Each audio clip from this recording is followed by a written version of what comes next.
ఒక ఇంటికి వెళ్ళే రేసన్న గారు ప్రార్థన చేద్దామని ప్రార్థన ముగించుకుని వెళతా ఉంటే ఆవిడ తొందర చేసింది. అయ్యా పప్పులు సయ్యా, ఇప్పుడే తాలింపేశానయ్యా, అమ్మ నేను ఇప్పుడే తినేసి వచ్చానమ్మా, నేను తినలేనమ్మా, ప్లీజ్ అయ్యా తినయ్యా తినయ్యా అని ఆవిడ విసిగిస్తే, మా పేదోళ్ళ మీరు తినరా అది ఇదని ఇలాంటి మాటలు మాట్లాడుతుంటే సరే ఒక్క ముద్ద పెట్టమన్నారు. కూర్చొని తింటున్నారు. అక్కడ ఈలోగా మారు మనసు లేని భర్త వచ్చాడు.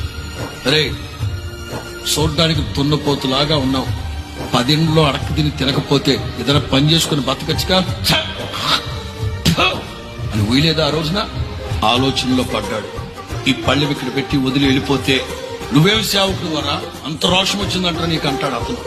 లెగిసి వెళ్ళలేక అలాగే కన్నీళ్లు కారుతా ఉంటే అన్నం అలాగే కలుపుకొని 3 ముద్దలు తిని గొంతులో నీళ్లు తాగేసి బయటకు వచ్చి వెళ్ళిపోయిన తర్వాత మూర్ఖుడు అంటాడట, చిన్నోడైనా చాలా ఓపిక అనుకుంటా మీ పాస్టర్కి, రేపు ఆదివారం నీతో పాటు ప్రార్థనకు వస్తా.